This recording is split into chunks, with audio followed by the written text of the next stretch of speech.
Ladies and gentlemen and ladies, welcome to Oilers After Dark, real Oilers talk for the real fan.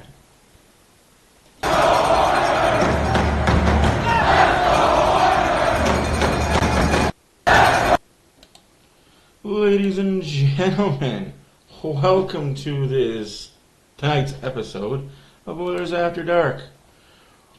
Whoo, boy. Do we got a good one for you today? I'll adjust this camera so you guys aren't so blinded by the light. We've got signings to talk about. We've got the whole recap of the good, the bad, and the ugly of the NHL Signing Day Frenzy 1.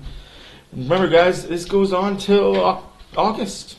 Day 1 is day 1. Day 1 is when all the big names are supposed to be taken off the board. But this season, there's a lot of big names left. I will get into that on a later video. But for this one, we're just going to talk about the Oilers, what they did, what they didn't do, what they could have done, and what they still have left to do. So we're going to zoom in on this little whiteboardy here. As you see, the Oilers signings, and this is just the main roster Oilers, this isn't the AHL signings. That'll be also on a later video. The cap space is $78.725 for everybody. Cap used today was $3.1 million. Cap space left is $4.775. Today we got Lane Pedersen at a 2-year deal, $155 million, $775K per year. Connor Brown at a 1-year, $4 million deal, but the salary cap hit is $775. We will get into that. Drake Caggiula, welcome back, Drake. 2-way contract, 2 years, $1.155. Same deal as Lane Pedersen got, $775K. Noel Haffenmeyer, almost butchered his name. He's on an ELC contract, 2-year, 2-way, $845K. Why is he a little higher than Caggiula and Pedersen? Because he's on the ELC. That's the least amount of money that he could get paid. Well, now, let me go talk to you now. We're going to talk about Pedersen first because Pedersen was the first signing. And if you don't know, now you're going to know who he is. Pay attention, folks. Pedersen signed a minor deal. Solid depth forward. He's a centerman. He's on a 2-year deal, like I said. He played for Vancouver. He played with Columbus. Other teams, jeez, my bad, I'm kind of rambling on here.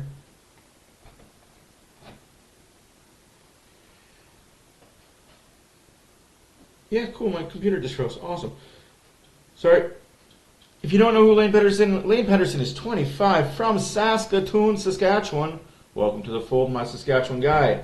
Shoots right, he's 6 foot, 190 pounds. He was undrafted, so he was never drafted by a team, which is kind of sad, honestly. He spent his NHL career in Arizona, San Jose, Vancouver, Columbus. He spent all of last season in the minors with the Wolves in Abbotsford. He's not really going to light out on the goal scoring. He's going to get you that big body face-off guy. That's who Lane Pedersen is. Remember the name because we may need him as a fourth line. Now we move on to the second big signing. Oh boy, you guys got a treat here with this signing. And who am I talking about? I'm going to talk about Connor Brown for a second here. Now, for those that don't know, Connor Brown is part of the Erie Otter team with Connor McDavid. Otterly, welcome to have you here. Otterly nice to have you. All the Otter jokes can be brought in with Connor Brown. He is what he is, what he isn't. So what is Connor Brown? Connor Brown is a right winger. Connor Brown can play up and down your lineup. He will most likely play on the second line. Now, what Connor Brown isn't. Connor Brown is not a big body. He's not a small body either. He's 29 years old. He's 6 foot, 186 pounds. Now, this is where I'm going to talk about contract with you. And this is why I like what Ken Holland did with this contract. Technically, it's a $4 million contract. $4 million, but only $775K is towards this year's cap. The $3.1 million, if he hits his bonus, is next year's cap, and we'll worry about next year when we get there. Which could have implications to next year's cap if it doesn't go up to as much as they are saying. If it goes up another $1 million, Oilers might be in trap. Another hellacious moment, because even if they don't have him on the team, he will count towards their early season cap. Now, what is the stipulation for his bonus? I've been told it's games played. I've been told anywhere between 16 games played and 25 games played. That's all it is, games played. He just has to play 16 to 25 games in the regular season for the Oilers, and he gets paid. That's pretty sick, eh? Just hit games played. He is coming off of an injury. He's coming off of lower body. He played all of 4 games last season with Washington. Hey, man, I'm risk reward, and I honestly, full-heartedly believe that Holland won the deal on this one. This was deal of the day. For my 2 cents, this is a steal of a deal. All he's got to do is play 16 to 25 games. I think he's going to play all 82. I think he has the ability to put up 60, 70 points. Even more. He won't get much power play time unless it's on the second unit power play, but he still does get top 6 minutes with Draisaitl and Hopkins, or even he can switch with Hyman because he knows Hyman as well, so there's another connection. So he can go with the top boys with Kane, McDavid, Brown, or we got Hyman, McDavid, Brown. The top 6 is deadly. When they are clicking and when they are efficient, they are deadly and healthy. Health for me is going to be a big concern this year. They need to stay healthy all year, including playoffs. I'm sick of playoffs and this team getting hurt. It's hurts my feelings. Makes me want to cry sometimes. And now we're going to come up to the big boy, Drake Caggiula. Welcome back, Drake. Second go around could be better than the last. Many, if you don't know, then you know Drake Caggiula was a high school teammate of Connor McDavid. Now he is also back playing with McDavid. He played McDavid early in McDavid's career. Drake Caggiula is 5'10", 176 pounds. He's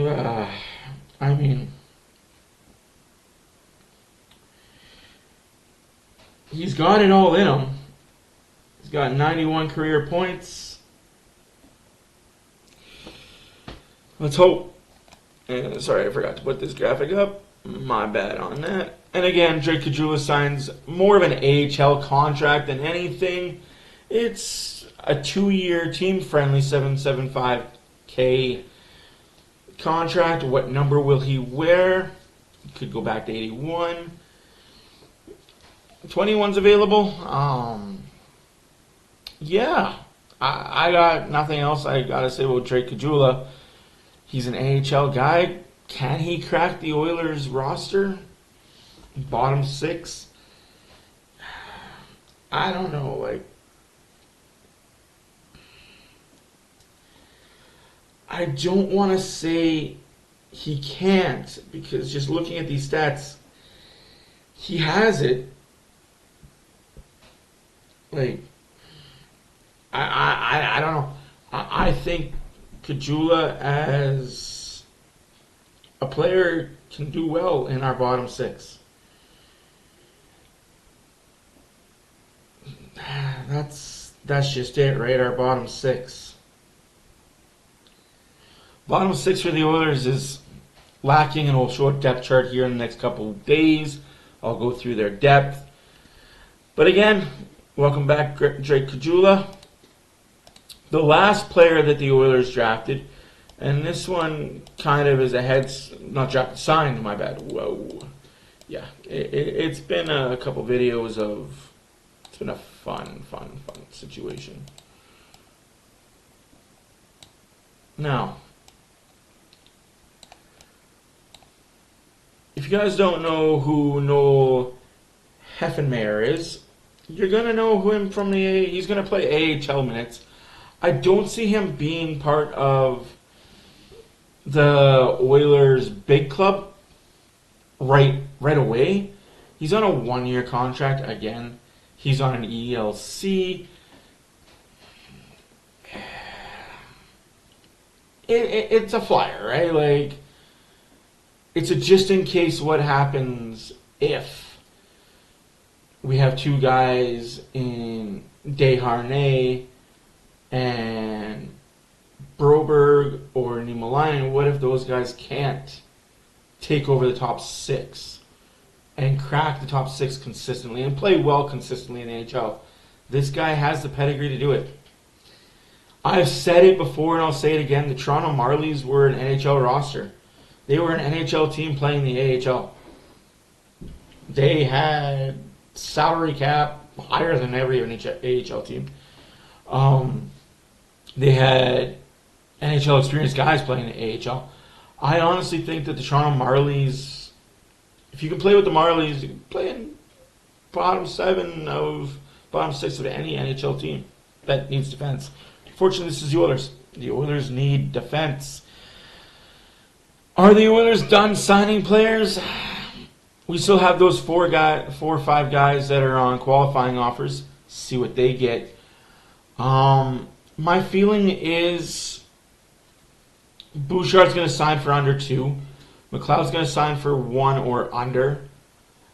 And the others are AHL guys that I don't think the cap will really affect. Lavoie, again, is an AHL contract. It's be $900K. Rodrigue will be an AHL contract. Again, $900 to a mil 1 AHL contract. Phillip is an interesting one because he can be offer sheeted or test the market if he doesn't feel like the qualifying offer is fair. But I still think he's going to get $900K to a mil. We're running out of cap space. So moves need to be made if we want to make any more big name splashes. There's lots of big name free agents out there. Like I said, we'll get into more of that in a later video. But like always, what are your thoughts? Do the Oilers go for the jugs? Go for the jugular and be happy with what they have here? Or is there more? Is there one other player that you want to see signed? Is there 2 other players you want to see signed? Is there other moves that you think the Oilers can make to improve before the season? Or do you want the Oilers, like me, to stand pat, wait till trade deadline, see what you got, and then make those moves? Get that big defenseman that you might need in the playoffs. Because we all know that we might need shutdown guys in the playoffs.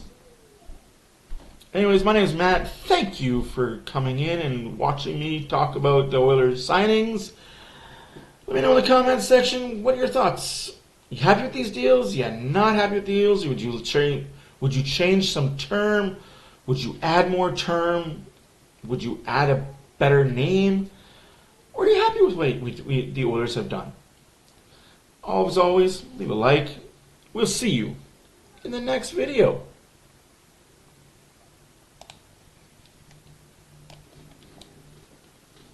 Thank you for watching Oilers After Dark.